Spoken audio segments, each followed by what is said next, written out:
Prions avant de commencer. Seigneur, notre Dieu, Père Tout-Puissant, Esprit de vérité, symbole d'amour, envers qui nos yeux doivent se tourner, mène notre réflexion, mène nos esprits, mène nos cœurs ce matin pour encore plus te voir et avoir une expérience davantage dans notre vie avec toi. Au nom de Jésus, Christ, ton Fils bien-aimé, la paix sur le monde, lui-même la paix, au nom de ton Fils. Amen.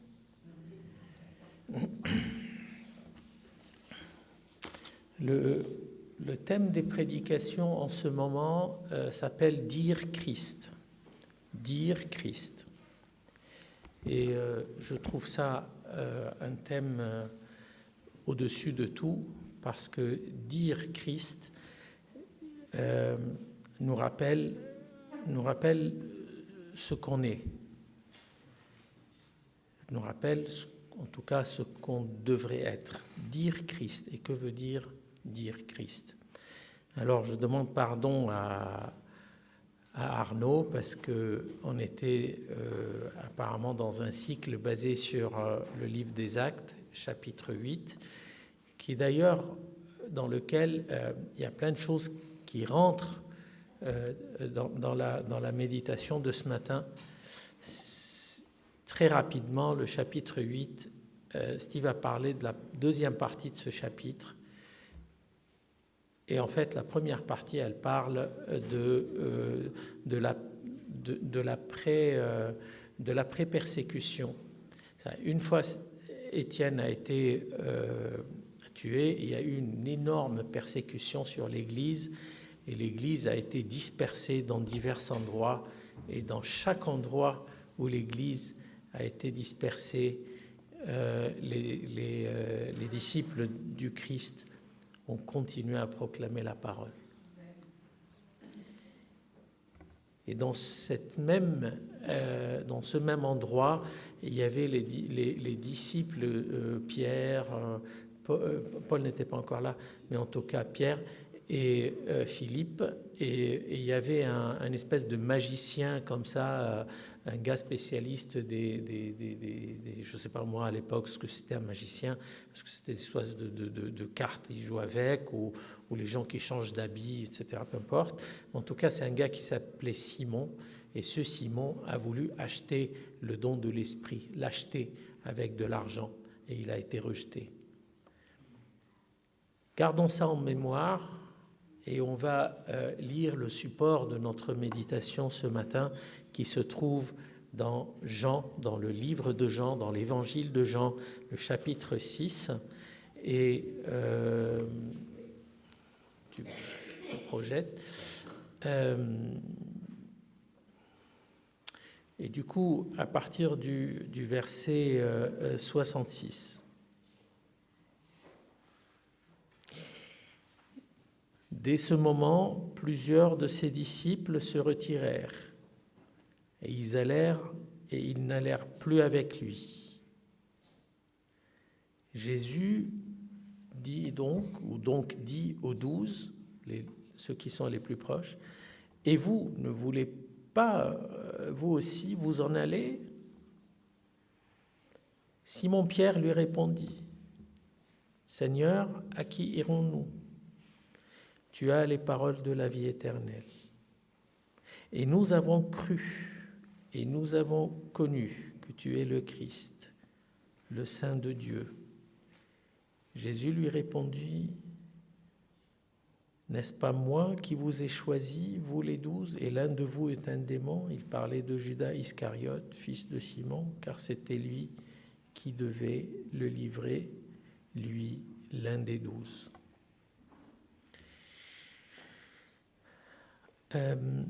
Je me permets de partir sur une deuxième lecture qui se trouve dans la lettre aux Hébreux, et c'est le chapitre 10, et c'est le verset 19 à 27. Est-ce que quelqu'un est prêt à lire ou est-ce que je lis, comme vous voulez? Non, personne n'est prêt, c'est vrai. Ah, vas-y. Ainsi donc, frères, nous avons, au moyen du sang de Jésus, une libre entrée dans le sanctuaire, par la route nouvelle et vivante qu'il a inaugurée pour nous au travers du voile, c'est-à-dire de sa chair. Et nous avons un souverain sacrificateur, établi sur la maison de Dieu. Approchons-nous donc avec un cœur sincère, dans la plénitude de la foi, les cœurs purifiés d'une mauvaise conscience et le corps lavé d'une eau pure. Retenons fermement la profession de notre espérance, car celui qui a fait la promesse est fidèle. Veillons les uns sur les autres pour nous exciter à l'amour et aux bonnes œuvres. N'abandonnons pas notre assemblée, comme c'est la coutume de quelques-uns, mais exhortons-nous réciproquement, et cela d'autant plus que vous voyez s'approcher le jour. Car si nous péchons volontairement, après avoir reçu la connaissance de la vérité, il ne reste plus de sacrifice pour le péché, mais une attente terrible du jugement et l'ardeur d'un feu qui dévorera les rebelles.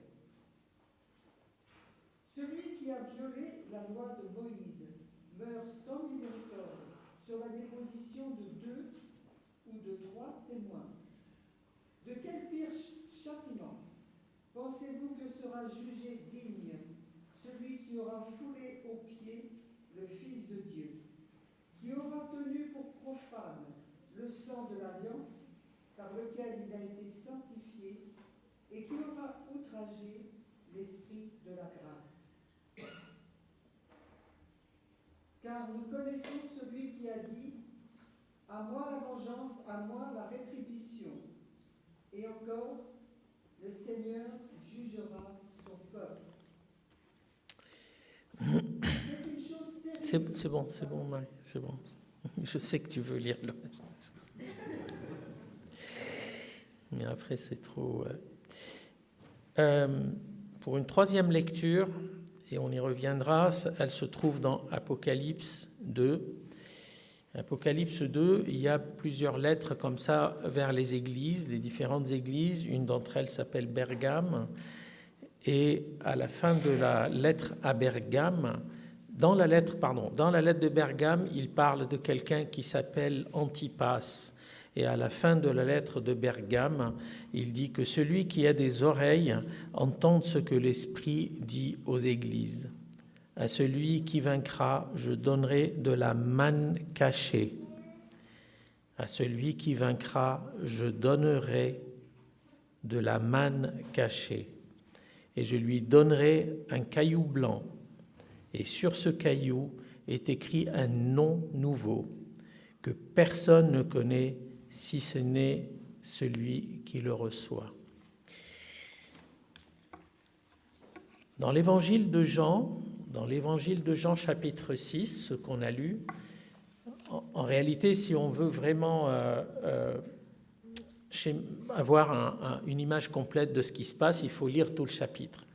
Mais tout le chapitre, il fait 70 versets et ce sera un peu trop long. Donc, rapidement, qu'est-ce qui se passe dans le chapitre 6 du livre de Jean ? Le chapitre de Jean, c'est là où se passe un des miracles les plus connus de Jésus, c'est-à-dire la multiplication du pain. Jésus part pour enseigner et une foule innombrable va le suivre. Et à un moment donné, les gens ont faim. Et puis les discussions entre Jésus et ses disciples, comment peut-on les nourrir ? Comment est-ce qu'on va les nourrir ? Une question qui paraît simple et banale. Nous, en parlant de repas fraternels, on sait de quoi on parle. Et est-ce que Jésus voulait vraiment dire « Allez les gars, achetez-leur du pain pour les nourrir » ou est-ce qu'il veut que les disciples voient autre chose ? comment va-t-on nourrir cette foule innombrable? Et la réponse des disciples dit, mais on n'a que 5 bouts de pain et 2 poissons, c'est-à-dire nous autres, nos ressources sont tellement limitées. À vue d'œil et à vue humaine, on ne peut absolument pas donner à manger, ou alors il faut 200 dinars, je ne sais pas ce que ça représente aujourd'hui en euros, mais il fallait une somme énorme qu'on ne détient pas. On n'a pas les moyens de nourrir cette foule. Est-ce que Jésus voulait dire ça? En réalité, ce qui se passe, c'est que en rétrogradant et en regardant dans le livre de l'Exode, qu'est-ce qui s'est passé plusieurs siècles plus tôt? C'était quasiment la même image. C'est quoi cette image? C'est un peuple qui sort d'un pays et qui va dans un autre endroit, mais en partant vers l'autre endroit, il va se trouver dans un désert qui s'appelle le Sinaï, qui existe toujours. Dans ce désert, il n'y a pas de quoi boire ni manger. Ce peuple va se rébeller et va dire à Moïse qui les a sortis, « Donne-nous à manger, on a faim. » Et ensuite, ils vont recevoir quelque chose, c'est une espèce de produit, ils l'ont trouvé, ils l'ont ramassé, et ce produit-là, ils vont l'appeler la manne, qu'on a retrouvé dans l'Apocalypse, mais on y reviendra. Donc, ils vont trouver quelque chose, ils vont la ramasser pour la manger, et ils vont l'appeler la manne. Et la manne, le mot la manne veut dire « qui est-il » ? Qui est-il? Manhu, en fait, c'est une appellation qui le mot original, c'est manhu, c'est-à-dire qui est-il? Il se demande non pas d'où ça vient, mais qui est-il? Pas qu'est-ce que c'est, mais qui est-il? Donc en fait, ils vont recevoir le qui est-il. Ce même schéma va se reproduire plusieurs siècles plus tard dans Jean 6, et le même peuple, la même communauté, bien sûr pas exactement la même puisque des siècles les séparent, mais dans la même configuration, et Jésus va donner de quoi manger, et ils vont manger, et ils vont être rassasiés. Jusque-là, jusqu'à ce jour, ce peuple-là était persuadé qu'ils étaient les seuls à avoir pu bénéficier de cette manne, de cette manhu, de ce qui est-il. Et c'est resté un énigme pendant des siècles et des siècles. Et dans Jean 6, si on s'amuse à lire le début du chapitre, Jésus va leur expliquer « Je suis le pain ». Encore une fois, Jésus utilise le « je suis ». Et le « je suis » de Jésus n'est pas anodin. Le « je suis », c'est la même appellation que Dieu a donnée à Moïse quand Moïse a vu le buisson ardent et il lui a dit « je suis qui je suis ». Il utilise la même appellation « Aryeh Anaho », c'est-à-dire « je suis le divin ». C'est pas que je suis du pain à manger, mais les gars, je suis en train de vous donner une autre dimension de ce que c'est la nourriture, de ce que c'est le pain. Donc il explique à ces gens-là, je suis le pain, le vrai. Et il rapplique en disant, celui qui mange de mon pain, c'est-à-dire mon corps, et là ça, c'est le dilemme, c'est les logarithmes dans la tête des gens, ils ne comprennent plus rien. De quoi il parle, pour qui il se prend, et après avoir mangé, il leur dit, moi, je vous donne le pain qui ne périt pas, à la suite duquel vous n'aurez plus jamais faim. Qu'est-ce qu'ils lui répondent? Si vous lisez un petit peu plus dans le chapitre 6, ils vont lui dire, mais quel miracle, quelle démonstration peux-tu nous faire pour qu'on croie en toi? Alors qu'il vient de les nourrir d'un rien. Mais c'était trop difficile. Jésus se dévoile. Je suis donc le pain, le vrai pain. C'est moi que Dieu a donné à vos ancêtres pour qu'ils ne périssent pas dans le désert.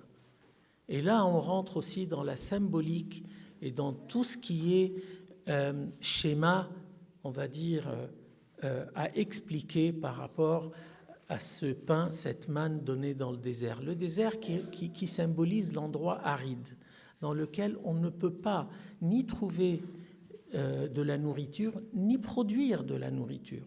Le désert, c'est un endroit dans lequel il faut absolument de la providence pour pouvoir survivre. Seul, on ne peut jamais survivre dans un désert, en tout cas, pas plus de quelques jours. Et si Dieu a décidé que le peuple passe dans le désert, c'est bien pour leur faire comprendre que dans la mort, je suis capable de donner la vie.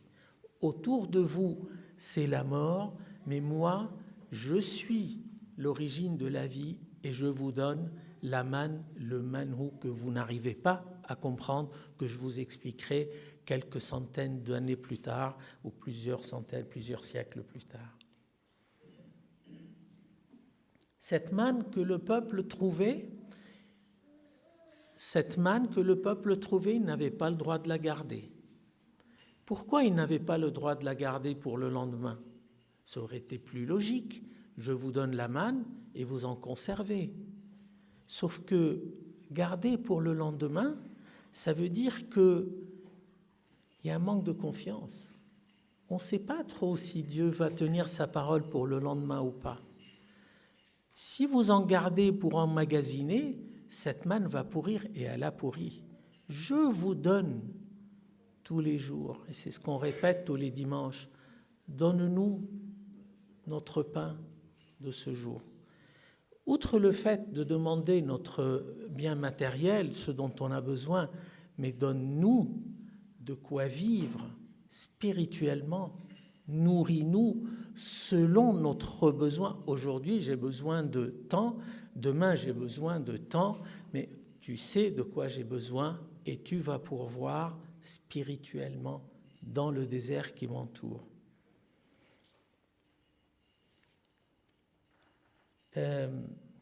Donc une réponse à une demande et une réponse à une nécessité que Jésus dévoile des siècles plus tard.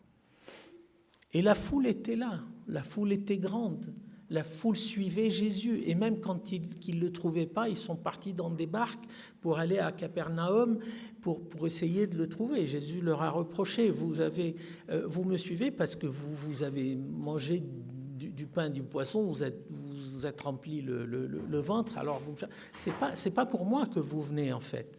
On lit ça un peu plus tôt dans Jean 6. Mais il revient sur la même chose, je suis le pain et c'est moi le pain de la vie. Celui qui est capable de manger mon corps pourra vivre éternellement. Ça veut dire quoi vivre éternellement ? Est-ce qu'en mangeant un bout de pain, on vit physiquement éternellement ? Bien sûr que non. Mais vivre éternellement, c'est-à-dire être dans cette communion avec Jésus, avec Christ, et on s'approche de plus en plus de ce thème qui est dire Christ, ça veut dire on intègre le Christ en soi-même. Tout comme l'image, si on lit dans Exode, je crois que c'est Exode 12, quand Dieu donne les directives de manger la Pâque, c'est la même image. La Pâque, il fallait donc sacrifier l'agneau ou la chèvre, et ensuite, si on regarde bien, il fallait le manger en entier. En entier, c'est-à-dire qu'il fallait tout manger, que ce soit les pieds, la tête, l'intérieur, tout doit être mangé. Et ce qui reste, s'il en reste des os, il fallait les brûler, il fallait que le sacrifice donc soit complet, mais il fallait intégrer tout l'agneau en soi. Autrement dit, il faut avoir la totalité du Christ en soi-même. Il faut ingérer, accepter la totalité du Christ en soi. Ne rien laisser à côté.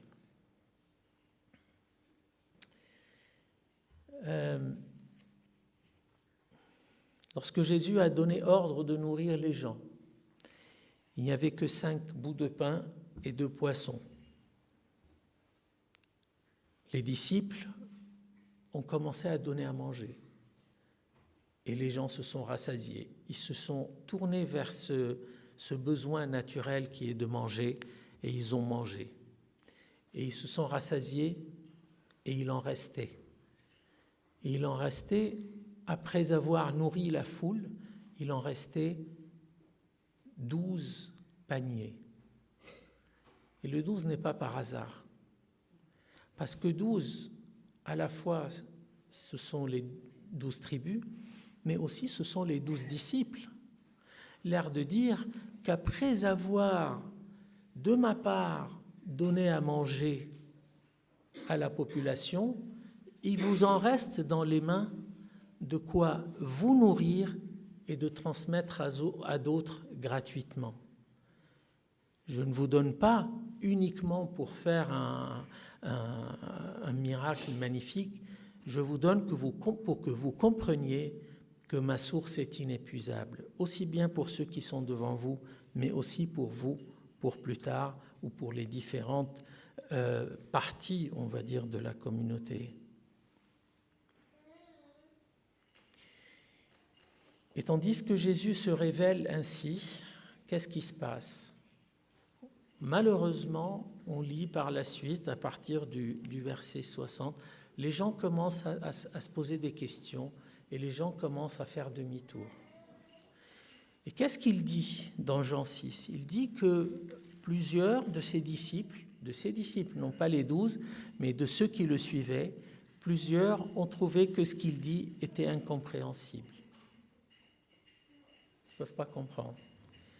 Trop compliqué de dire pain de vie, mon corps, cette manne, etc. Ça ne me convient pas, tout ça. Et plein de gens vont faire demi-tour. Et le texte dit bien, ils se décalèrent et ils partent en arrière. Ils partent en arrière, l'air de dire, ils détournent le regard, ils font demi-tour et ils partent dans le sens inverse de Jésus. Plusieurs questions peuvent se poser. Pourquoi, d'une part, suivre Jésus et pourquoi, malheureusement, faire demi-tour ? Il y en a qui suivent Jésus par intérêt. Manger, prospérer, on connaît tous l'évangile de la prospérité. Il y en a qui suivent Jésus par un besoin, un manque d'assurance. On a besoin de quelqu'un à ce côté et un nom qu'on crie en cas de besoin, une espèce de besoin. Jésus vient à mon aide. Pourquoi pas ? Il y en a qui recherchent un idéal. Je veux chercher quelque chose d'extraordinaire, de surnaturel. Très bien. Mais il y a aussi qui suivent Jésus par amour et conviction. Conviction que c'est le seul chemin. En suivant ce qu'il a dit de lui-même, je suis le chemin. Par amour, parce qu'ils sont envahis par un élan mené par l'Esprit pour aimer ce personnage à qui personne ne ressemble, l'un ou l'autre. Mais il y en a qui suivent. Malheureusement, ceux qui suivent par intérêt vont être confrontés à certaines dures réalités de la vie et parfois pourront plus suivre, ils vont faire demi-tour. Celui qui suit par besoin, ça veut dire je crois quand ça m'arrange. Cette personne-là va aussi, une fois son besoin comblé, il va dire moi ça y est, j'ai ce qu'il faut, Jésus on va le laisser aux autres. Seuls vont rester ceux qui sont dans la plénitude de conviction spirituelle avec l'amour. Et viendra alors les questions auxquelles des réponses sont nombreuses. Pourquoi avoir tourné le regard ? Pourquoi il y en a qui ont fait demi-tour et partis dans l'autre sens ? C'est décrit qu'ils ont trouvé que son enseignement était trop compliqué. trop lourd. Je n'ai pas envie d'aller rentrer dans tout ce qui est symbolique et compliqué. Moi, je veux quelque chose de simple. Je vais du fais ci, fais ça, fais pas ci, fais pas ça. Voilà quelque chose de visible, physique, palpable. Voici le lieu sacré. Ce lieu sacré, c'est sur ça qu'il faut s'attacher. Voici le texte qu'il faut toucher par la main, etc. Je ne veux pas me fatiguer, je ne veux pas avancer dans une maturité spirituelle avec la... On appelle ça l'abstrait, parfois. Moi, je veux du concret. Et celui qui cherche ça va trouver l'enseignement de Jésus un peu trop lourd et un peu trop compliqué. Il y en a qui veulent le retour vers les origines. Oui, j'aime bien le personnage de Jésus, mais derrière, il y a une origine qui est magnifique. Je veux aussi rester ancré avec les origines de lois, avec les origines de textes sacrés, de lieux sacrés, ainsi de suite.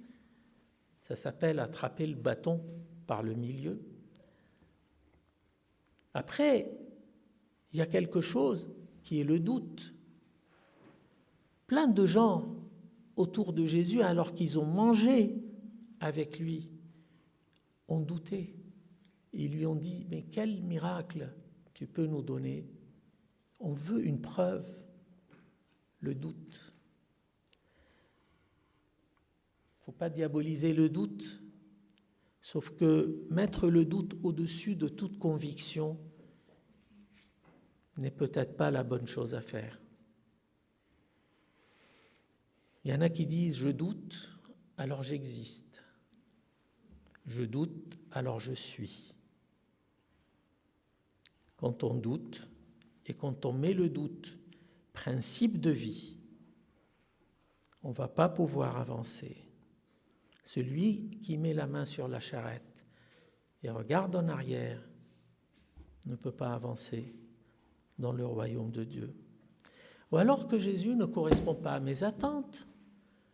Voici, j'ai cru en Jésus, vas-y, je l'ai intégré dans ma vie personnelle, mais je ne veux rien changer, je ne vois rien changer dans ma vie.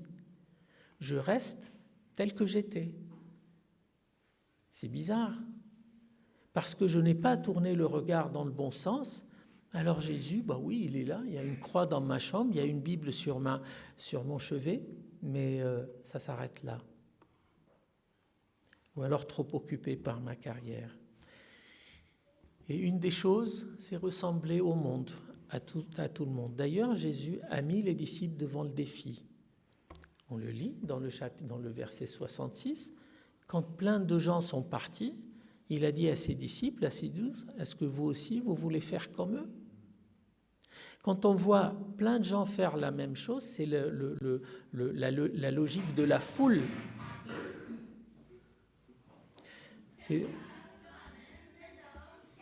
C'est un Spotify, je ne sais pas ce que c'est.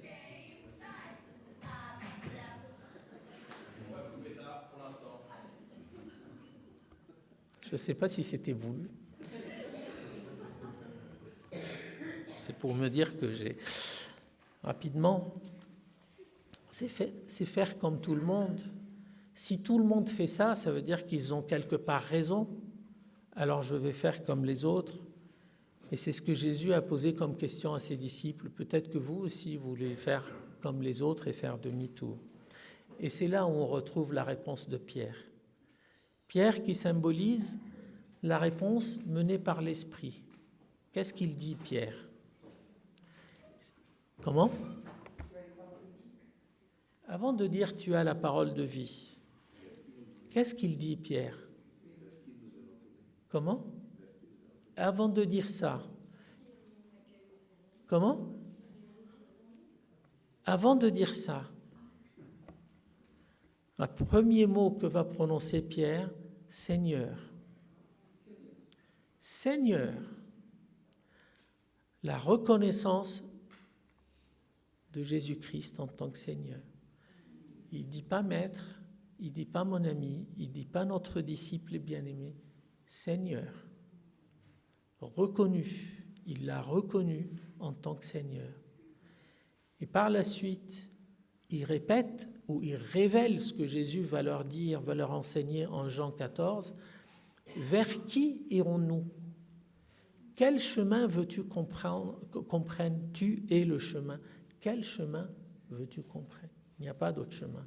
Mais avant de dire ça, il reconnaît que Jésus-Christ est Seigneur. En reconnaissant Jésus-Christ Seigneur, il devient le centre de son existence et de sa foi. Ensuite, il lui dit, vers qui irons-nous? Parlant du chemin, en dévoilant ce que Jésus va leur dire plus tard, je suis le chemin. Vers qui irons-nous? Parole de vie est chez toi. Il révèle ensuite l'autre particularité de Jésus, la parole, le Verbe. On lit au début des évangiles, au commencement fut la parole. Au commencement était le logos. Au commencement était la prononciation, l'émanation d'une parole de la bouche de Dieu. Et c'était lui, ce Christ. Et Pierre va reconnaître ça. On va comprendre très très rapidement après que ce n'est pas Pierre en tant que Pierre qui va décrire ça. C'est Pierre guidé par l'Esprit. Parce que Pierre, par l'instinct, qu'est-ce qu'il a fait? Il a nié. Pierre, par l'instinct, qu'est-ce qu'il a fait? Il a sorti une arme. Même les disciples, par l'instinct humain, qu'est-ce qu'ils ont fait? Ils ont carapaté tous, d'une part, et à un moment donné, ils ont demandé à Jésus, mais est-ce que tu veux qu'on te demande pour que des armées célestes viennent massacrer ces gars-là qui viennent te nuire, etc. C'est pas l'instinct. C'est le Pierre guidé par l'Esprit. Si bien que ça nous renvoie vers ce que Jésus disait à la foule. Nul ne peut venir vers moi s'il n'est pas guidé par l'Esprit. Je termine par ces deux versets qu'on a lus au début, qui se trouvent dans le livre de l'Apocalypse. Dans le livre de l'Apocalypse et dans la lettre à Bergame, on ne va bien sûr pas parcourir toute la lettre de Bergame, mais la lettre de Bergame est écrite rapidement à une église, décrite étant dans un endroit où se trouve le siège de Satan. Imaginons ce que ça peut être. C'est une église dans laquelle se trouve quelqu'un qui s'appelle Antipas. Et Antipas, ça veut dire contre tout le monde, contre tous. Et c'était un martyr. Il dit quoi à la fin de cette lettre? Que celui qui a des oreilles entende ce que l'Esprit dit aux églises. À celui qui a des oreilles, entende ce que l'Esprit dit aux églises. Des oreilles ouvertes à l'Esprit mènent à la découverte du Christ, mènent à la découverte de la vie en Dieu. À celui qui vaincra, ça c'est juste la suite. Oreilles entendent vaincre. À celui qui vaincra, je donnerai la manne cachée. Qu'est-ce que c'est que cette manne cachée? Très rapidement, dans l'arche de l'Alliance, il y avait des éléments couverts par le couvercle de l'arche de l'Alliance, dont la manne qui a été retrouvée dans le désert.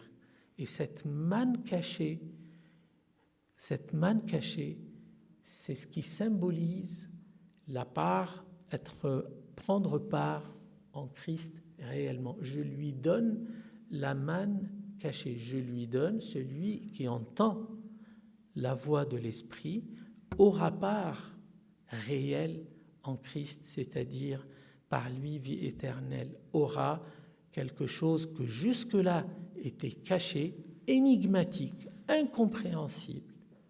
Mais non, il va réellement avoir part à cette manne, à ce pain de vie.